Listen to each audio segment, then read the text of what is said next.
하나님의 말씀 열왕기하 14장 말씀입니다. 14장 23절, 24절 두 절의 말씀입니다. 한 절씩 교독하여 읽겠습니다. 유다왕 요아스의 아들 아마샤 제15년에 이스라엘의 왕 요아스의 아들 여로보암이 사마리아에서 왕이 되어 41년간 다스렸으며 여호와 보시기에 악을 행하여 이스라엘에게 범죄하게 한 느밧의 아들 여로보암의 모든 죄에서 떠나지 아니하였더라. 아멘.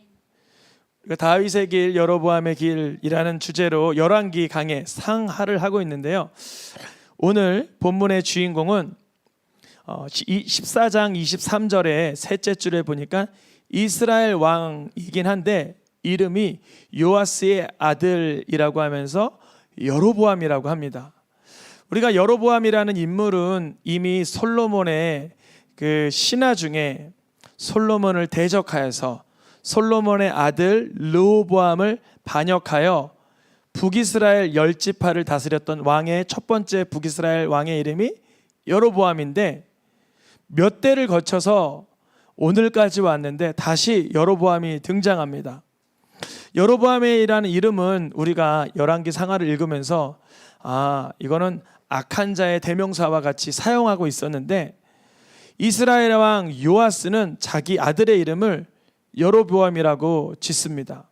그러니까 여기서 우리가 알 수 있는 것은 여로보암이라는 인물의 죄악을 그렇게 심각하게 여기지 않았다는 거예요. 그 시대에는 여로보암의 죄가 익숙했기 때문에. 그러면 여로보암의 죄가 뭐죠?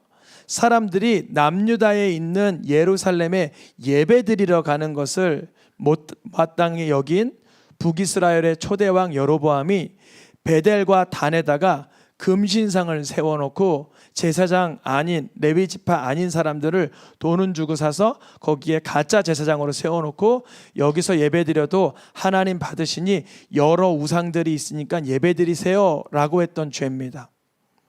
우리가 유일하신 아바 아버지 하나님께 나의 주 예수 그리스도의 이름으로 성령 안에서 예배하지 않는 그러한 예배를 이 당시에도 여로보암이 행하고 있었던 거예요.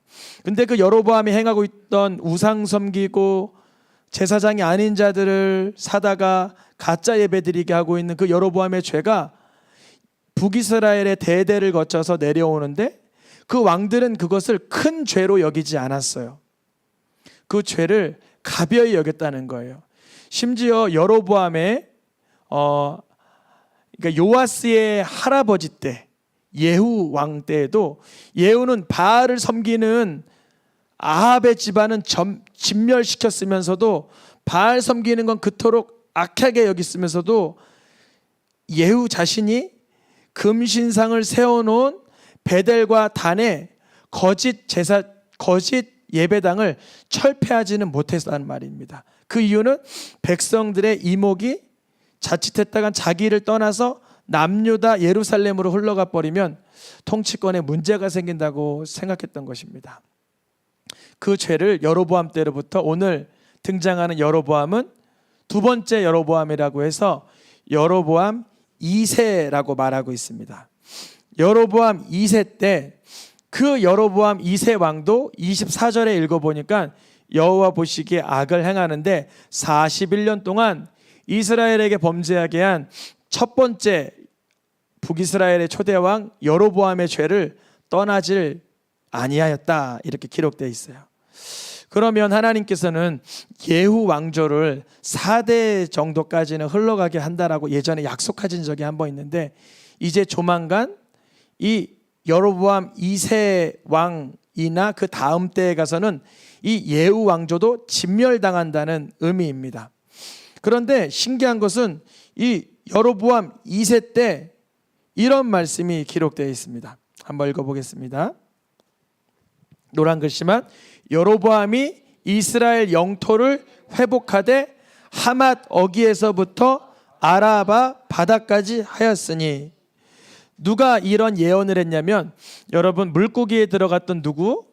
요나 선지자가 이 여로보암 2세 왕 때의 동시대 사람입니다. 그래서 요나 선지자가 북쪽에 이스라엘의 여로보암 왕 2세 왕 때 이런 예언을 했어요. 이스라엘의 영토가 회복될 것이라. 마치 솔로몬 당시의 땅덩어리 같이 회복될 것이다. 이런 예언을 했어요. 여로보암 2세 왕은 선한 왕이 아니었는데 하나님 보시기에 여로보암의 죄를 떠나지도 않았는데 그렇게 영토가 확장된다는 복된 예언을 받았습니다. 신기하죠? 땅의 모습을 보면 하늘색으로 표기된 거 보이세요?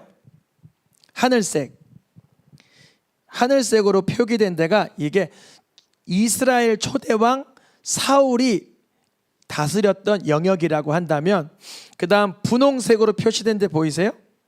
여기가 다윗 왕 때 북이스라엘과 남유다를 통일했을 때 큰 통일 이스라엘이라고 한다면, 다윗의 아들이 솔로몬이 왕권을 차지한 뒤에 가장 영토를 확장했을 때가 주황색까지 넓혀졌는데, 거기에 보니까 하맛이라고 써 있는데 보이시죠? 여기가 여로보암 2세 왕 때 다시 영토를 회복하게 되었다는 거예요. 그러면 여로보암 2세 때 이런 생각을 할 수 있어요. 내가 하나님 보시기에 잘 살아서 경건해서 보시기에 괜찮아서 영토가 회복된 것이다 라고 말할 수 있겠지만, 요 뒤에 말씀에 뭐라고 기억되었냐면, 분홍 글씨 읽어보겠습니다. 이스라엘을 도울 자도 없음을 보셨고, 하나님께서 여로보암 2세 때 나라의 정황을 보니까 아수르의 강대국, 아람과의 잦은 전쟁, 이런 속에서 북이스라엘을 도울 자가 도무지 없음을 보시고, 이스라엘 고난이 너무 심해서 여로보암 2세가 아무리 여로보암의 길을 걷고 있고 하나님을 경외하지 않아도 어쩔 수 없이 요아스의 아들 북이스라엘 왕 여호람의 손으로 구원해 주신 것이에요. 하나님께서 불쌍히 여겨주신 이유로 영토가 회복된 것입니다. 우리 삶 가운데 회복되고 복된 일이 생길 때 나를 긍휼히 여겨주시는 하나님의 은혜임을 늘 깨닫기 축복합니다. 우리의 실력이 아니라 하나님의 은혜임을. 오늘도 어떤 목사님과 통화하다가 코로나 시기 잘 보내셨습니까? 물어보시는 거예요. 근데 너무 이상하게도 너무 잘 보냈어요. 새생명교회는 코로나 기간에 이쪽에 이사오고 새롭게 예배당을 주님이 허락해 주시고 또 귀한 많은 성도님들이 이 지역사회에서 올 수 있도록 문을 열어주셨어요. 그게 다 누구의 은혜죠? 하나님의 은혜요, 하나님의 주권인 줄 믿습니다. 저 같은 연약한 자, 허약한 자를 하나님 아시기 때문에 주님이 때마침 그 고매동 산골에서 도심지로 이동해 주시고 도심지에서 또 많은 또 믿음의 동역자들을 붙여주시는 거죠. 이스라엘의 도울 자가 없음을 보시고 하나님이 직접 여로보암 2세가 하나님 보시기에 탐탁치는 아니하였지만 요아스의 아들 그 여로보암의 손으로 그 민족을 건실하게 하셨어요. 그 시대의 배경을 좀 자세히 보면 어떤 상황이었냐면, 요나 선지자가 어디에 파송받았죠? 아수르, 니느웨. 그 니느웨 지역에 굉장히 안 좋은 전염병이 한번 일어났었고요. 그 시즌에 그 권력 다툼이 심했고, 그 시즌에 그 아수르와 아람과의 전쟁이 있었어요. 그러니까 이방 민족들이 북이스라엘에게까지 힘을 미칠 만한 상황이 안 됐었어요. 그것까지도 하나님이 구조적으로 활용을 하신 거예요. 그때 여로보암의 손으로 영토가 확장될 수 있도록 그렇게 허락하신 것입니다. 그 여로보암 2세 때에 하맛 어기에서부터 아라바까지 영토가 회복되는 가운데 하나님께서 주신 복을 알고 이제 하나님을 경외하고 하나님을 높이 올려드리고 회개할 것을 찾으면 좋은데, 이 여로보암 2세 때 제일 많은 선지자들이 등단을 합니다. 예를 들어서 호세아, 아모스, 방금 봤던 요나. 노란 글씨 읽어보겠습니다. 요아스의 아들 여로보암이 이스라엘의 왕이 된 시대에 누가 등장해요? 호세아가 등장해요. 아모스 읽어보겠습니다. 노란 글씨만.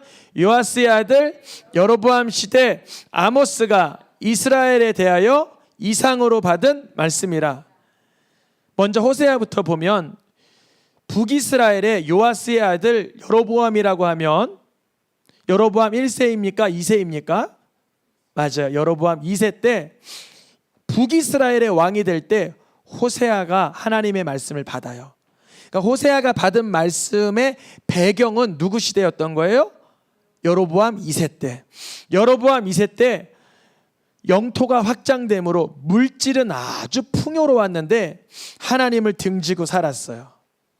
아모스 선지자, 이 아모스 선지자는 어느 지역 사람이었냐면 아모스를 자세히 읽어보니까 아모스는 북이스라엘 사람도 아니었어요. 보니까 남유다에서 이렇게 목축을 하던 사람이었어요. 그 목축을 하던 아모스까지도 하나님께서 급하게 불러서 북이스라엘의 예언자로 파송시켜 주십니다. 그러니까 여로보암 2세 때는 물질적으로는 풍요로웠고 영토적으로도 많이 회복되었지만 호세아가 세워지고 아모스가 세워지고 요나 선지자를 보낼 만큼 하나님 입장에서는 다급했습니다. 이유가 뭐냐면 예수님께서 부활 승천하시고 몇 년 뒤에 예루살렘이 망했죠? 예루살렘이 그 성벽이 무너졌죠? AD 70년인가요? 72년인가? 그러니까 30년, 40년 만에 예수님 돌아가시고 부활 승천하시고는 거의 한 세대, 30년을 한 세대로 봤을 때 한 세대가 가기 전에 예루살렘이 완전히 초토화됐어요. 그러면 여로보암 2세 때 영토가 회복되고 아주 건실한 솔로몬 이후의 건실한 시대였는데 아모스를 보내고 호세아를 보내고 요나를 보낼 만큼 하나님이 다급하셨던 이유가 뭐냐면 여로보암 2세가 죽고 나서는 30년 안에 북이스라엘이 완전 멸망합니다. 너무 막 전율이 오죠. 아니 우리가 보기에는 영토가 확장됐고 넉넉하고 부족함이 없는데 한 세대가 가기 전에 북이스라엘이 호세아 왕 때 망해버립니다. 하나님께서는 지금 눈앞에 보이는 풍요로움 속에 눈이 감겨 말씀을 보지 못한 이 시대를 아모스에 뭐라고 말하냐면 영적인 기갈, 말씀을 듣지 못한 기갈이라 그래요. 분명히 이 시대는 기갈이 있었던 시대가 아니었어요. 이 시대는 기근이 있었던 시대가 아니었어요. 그런데 물질적으로는 너무 풍요로웠고 회복됐고 영토가 확장됐는데 하나님 보시기에는 영적인 기갈이요 흉년의 때라는 거예요. 어떤 면에선 이것을 한국에도 비유할 수도 있고 우리 새생명교회에도 비유할 수도 있습니다. 우리 개인에게도 비유할 수 있어요. 우리 새생명교회가 감사하게도 5년, 6년, 7년 동안 물질적으로나 재정적으로나 어떤 면으로 막 힘들어서 애달파지 않았었어요. 늘 하나님께서는 다양한 통로를 통해서 공급해 주셨어요. 그러나 그에 걸맞게 우리의 영적인 사모함이 그거에 상응했는가? 그것은 하나님만 아시겠죠. 우리가 얼마나 하나님 앞에 애태웠나? 그것은 하나님만 아시겠죠. 마치 여로보암 2세 시대에 물질의 풍요로움은 있었으나 하나님 보시기에는 기갈이라고 말씀하신 것처럼 지금 대한민국에는 물질의 풍요로움이 있고 경제적인 윤택함이 있다 하지만 혹시나 말씀을 잃어버린 기갈은 아닌지 돌아봐야 되겠습니다. 이때 복음을 전하고 예언을 할 때마다 사람들이 뭐라 그랬어요? 아모스 선지자를 대표로 예를 들면 여로보암 2세 때 선지자에게 뭐라 그래요? 예언하지 마! 그래요. 막 하나님의 말씀이 너희에게 이렇게 말씀하신다 그러면 그만 말해 그랬어요. 오히려 가서 술이나 퍼먹자 그러는 거예요. 나실 사람으로 포도주를 마시게 하며 술이나 마십시다 그래요. 우리에게 말씀을 주거나 성령의 말을 하거나 예언을 하지 마라. 오히려 술에 가득 채우고 싶다라고 말했어요. 이때 힘이 있는 자들은 학대하고 넉넉한 자들은 압제하면서 여로보암 2세 때 겉으로 보세는 풍요로움과 회복이었지만 안으로 들어가면 속속들이 압제와 핍박이 있었던 시대였습니다. 우리가 이 시대에 연약한 자들을 돌아봐야 되는 줄 믿습니다. 요즘 들어 연약한 자들을 보게 하시는 경우가 여럿 있더라고요. 이번에 여주 갔다 오면서도 여주의 목사님이 한 달에 한 번이라도 기회가 될 때마다 꼭 그곳에 연약한 자들을 위해서 또 말씀을 전해주거나 교류하기를 원하시더라고요. 멀긴 멀어요. 1시간 정도 걸리니까. 우리가 한 4년 전에 여주 한번 갔다 오셨죠? 기억나시죠? 근데 그분들에게는 조그마한 관심과 사랑과 기도의 영역이 하나님께서 효과를 발휘하게 하실 줄 믿습니다. 연약한 자, 또 이 지역사회의 연약한 자들에게 우리가 마음을 쏟아야 되는데 우리가 우리의 것을만 회복하고 나의 것만 온전케 하려고 한다면 여로보암 2세 시대와 다르지 않죠. 이제 놀라운 반전이 일어납니다. 요나 선지자를 통해서 하나님께서는 여로보암 2세에게 뭘 예언하셨죠? 축복을 예언하셨죠. 회복을 예언하셨죠. 근데 그것이 축복이 축복되지 않게 만들어집니다. 여로보암 2세 시대의 영토가 솔로몬 시대처럼 확장되었지만 이게 반대로 그들에게 재앙이 돼버립니다. 무슨 말이냐면 노란 글씨 읽어보겠습니다. 여로보암이 이스라엘 영토를 회복하되 하마러기에서 아라바 바다까지 하였으니 굉장히 넓은 지역의 영토가 확장되며 축복을 받은 줄 알았으나 하나님의 말씀을 차버리고 선지자의 예언을 이렇게 밀쳐버린 이들에게 오히려 분홍 글씨 읽어보겠습니다. 그들이 하마더기에서부터 아라바 시내까지 너희를 학대하는 자리가 돼버리는 거예요. 얼마나 끔찍한 반전입니까? 축복의 반전이 되실 수 있기를 축복합니다. 그런데 이 여로보암 2세 때는 분명히 요나 선지자를 통해서 복을 선포하셨는데 그 복이 학대를 받게 되는 계기가 돼버리는 거예요. 어마어마한 가정들이 물질이나 명예나 다양한 이유로서 그 자녀들이 고통 가운데 놓이는 걸 봅니다. 우리 자녀들에게 가장 귀하게 물려줘야 될 건 믿음의 유산인 줄 믿습니다. 믿음의 유산이에요. 저는 간혹 간증하는 거 있어요. 저는 물질의 유산은 받지 않았어요. 받지 못했죠. 그러나 하나님께서 주신 것은 믿음의 유산이었어요. 아멘입니까? 믿음의 유산을 가지니까 하나님께서 채워주시고 공급하심을 도리어 더욱 경험합니다. 우리 자녀들이 하맛어기에서부터 아라바시메까지 학대를 받기 원하십니까? 아니면 주님의 말씀을 받아 누리길 원하십니까? 후자라면 여로보암 시대의 형통을 고대하며 구할 것이 아니라 하나님의 말씀에 귀 기울 수 있도록 간구해야 되는 줄 믿습니다. 여로보암 시대에 아모스가 복음을 전하니까 여로보암 왕의 측근이 있었어요. 여로보암 2세 왕의 측근 누구냐면 베델에 가짜 제사장 하나 있다 그랬잖아요. 베델의 가짜 제사장 이름이 뭐예요? 아마샤가 뭐라 그래요?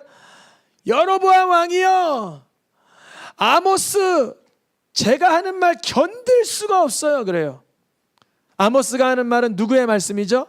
하나님의 말씀. 하나님의 말씀을 우리가 견딜 수가 없습니다. 우리 이미 영토가 이렇게 회복됐고 이미 우리 풍요로운데 무슨 아모스가 저런 말을 합니까? 막 그러고 있어요. 아모스는 하나님의 말씀을 받아 남유다로부터 북이스라엘까지 파송받은 선지자인데 가짜 제사장 베델의 아마샤가 아모스를 이렇게 학대하고 거짓으로 아모스가 거짓 예언을 한다고 말하고 있습니다. 이 시대 여로보암 2세 시대는 이제 멸망을 30년 앞둔 시간이었습니다. 하나님의 말씀을 받아도 간절해도 부족한데 계속 거절하고 예언하지 말라고 모든 말을 견딜 수가 없다라고 말하고 있는 이 민족에게 주시는 하나님의 마음이 바로 우리가 잘 알고 있는 말씀, 노란 글씨 읽어보겠습니다. 여호와의 말씀을 듣지 못한 기갈이라, 여호와의 말씀을 구하려고 돌아다녀도 얻지 못하리니 다 갈아여 쓰러지리라. 아멘. 이 시대의 기갈은 말씀을 듣지 못한 척박함이었어요. 우리 새생명교회에 말씀이 풍성해지기를 축복합니다. 그래서 아직 정확하진 않지만 7월 달 첫 주 정도 기도원에 좀 다녀오려고 그래요. 아멘. 여러분 뭐 싫어하는 눈빛이 아니에요. 3일 정도, 뭐 4일 정도, 3, 4일 정도 왜 갔다 오려고 그러냐면 또 보니까 코로나 때는 못 갔어요. 조심스러워서 못 갔는데 다시 또 기도원들이 다 이렇게 집회도 하고 해보게 되더라고요. 그래서 저도 뭐 사역자에게 제일 필요한 건 말씀이고 성도님들에게 제일 필요한 건 양식인데, 혹시 성도님들이 쓰러지면 뭐가 없어서 쓰러지는 거죠? 말씀. 그러면 주님이 세운 목자는 뭐를 못 준 거예요? 꼴을 못 준 거죠. 말씀을 못 준 거예요. 그러면 저는 하나님께 책망받고 여러분은 쓰러지고 다 안 좋은 거잖아요. 그래서 하나님께 주신 마음은 다음 주 되면 7월 첫 주 정도에 수련회도 이제 한 달 앞두고, 또 다음 달 넷째 주인가 어느 교회에서 헌신 예배 좀 초청을 해주셨어요. 그래서 말씀도 밖에서 전해야 되고 하기 때문에 그렇게 좀 다녀오면 좋겠습니다. 그래서 말씀을 좀 제가 받아야 우리 성도님들에게 이렇게 흘러 보낼 수 있을 것 같습니다. 이 여로보암 이 시대는 모든 게 회복되고 풍요로웠지만 영적인 눈을 가진 사람은 볼 수 있었어요. 아모스나 요나나 호세아는 볼 수 있었어요. 이거 잘못되고 있다. 우리 새생명 성도님들의 삶은 풍요로움과 회복과 함께 말씀이 듣지 못한 기갈로 빠져들어가는 게 아니라 말씀이 가장 간절히 들릴 수 있는 복을 받길 축복합니다. 말씀이 달콤하게 들릴 수 있고, 말씀이 때론 방망이 같이 들릴 수 있고, 말씀이 나를 조명하는 빛으로 들릴 수 있기를 축복합니다. 이런 상황 속에도 여로보암 2세 때 백성들의 대답은 이랬어요. 읽어보겠습니다. 노란 글씨. 다나 신들이 살아있음을 두고 맹세하노라. 브엘세바가 위하는 것이 살아있음을 두고 맹세하노라. 사람들은 어디에 맹세하고 어디에 기대고 어디에 희망을 걸고 어디에 소망을 두었냐면 우상에 마음을 두고 기대하고 소망을 두기 시작했습니다. 여러분, 혹시 소망을 이루는 새생명교회라고 들어보셨어요? 우리의 앞에 소망을 이루는 이렇게 써 있죠. 근데 복음서에는 소망이라는 단어가 등장하지 않는다 그랬어요. 왜 그러냐면 소망은 눈에 보이는 게 아닌데, 눈에 보이는 누가 계세요? 예수님이 계시기 때문에 예수님 자체가 소망이셨어요. 예수님이 나의 구주가 되시는 것 자체가 소망이에요. 즉 소망을 이루는 새생명교회는 뭐냐면 다른 것에 염원하고 간구하고 갈망하는 게 아니라 예수님이 나의 구주 되심을 확실히 누리게 해주소서, 예수님이 나를 구원하신다는 능력을 확실히 신뢰하게 하여 주소서. 이게 소망을 이루는 새생명교회예요. 예수님이 내 구주 되심이 확실히 이루어지는 것, 그게 소망인 줄 믿습니다. 근데 이 시대에는 가짜 신의 신들, 우상, 단의 신들, 브엘세바 신들, 여로보암 1세 때부터 2세 때까지 사람들은 하나님 경외하기보다 우상 딴지 앞에서 엎드러지는 것만 연습된 시대였습니다. 결국 30년 뒤에는 호세아 왕 때 아수르에게 진멸을 당하죠. 우리 삶이 30년 뒤에면 아마 여기서 70 넘으신 분 뭐 안 계시지만 70 넘으신 분들은 천국 들어가길 준비하겠죠. 근데 우리는 오늘부터 준비해야 되는 줄 믿습니다. 30년 뒤 멸망할 호세아 왕 때 준비할 게 아니라 주님은 여로보암 2세 때 왜 이렇게 많은 선지자를 보내주셨냐면 이때라도 회개하고 돌아오길 원하셨던 거예요. 이때라도 회개하고 돌아오면 주님은 말씀을 듣는 귀를 열어주시고 회개하게 하시고 하나님 경외하게 하시는 줄 믿습니다. 저는 늘 기도하는 게 여기서 우리 여호수아 성도님들의 사업장의 문을 활짝 열어주시고 연약하고 질병이 있는 자들의 병을 싹 고쳐주시고 응답되게 하여 주옵소서, 이렇게 기도해요. 그러한 가운데 우리 성도님들의 심령에는 예수님만이 구주로 자리할 수 있길 축복합니다. 우리 여호수아 성도님들에게는 예수님을 자랑하는 믿음이 부어지길 축복합니다. 우리 시간 찬양하며 기도하겠습니다.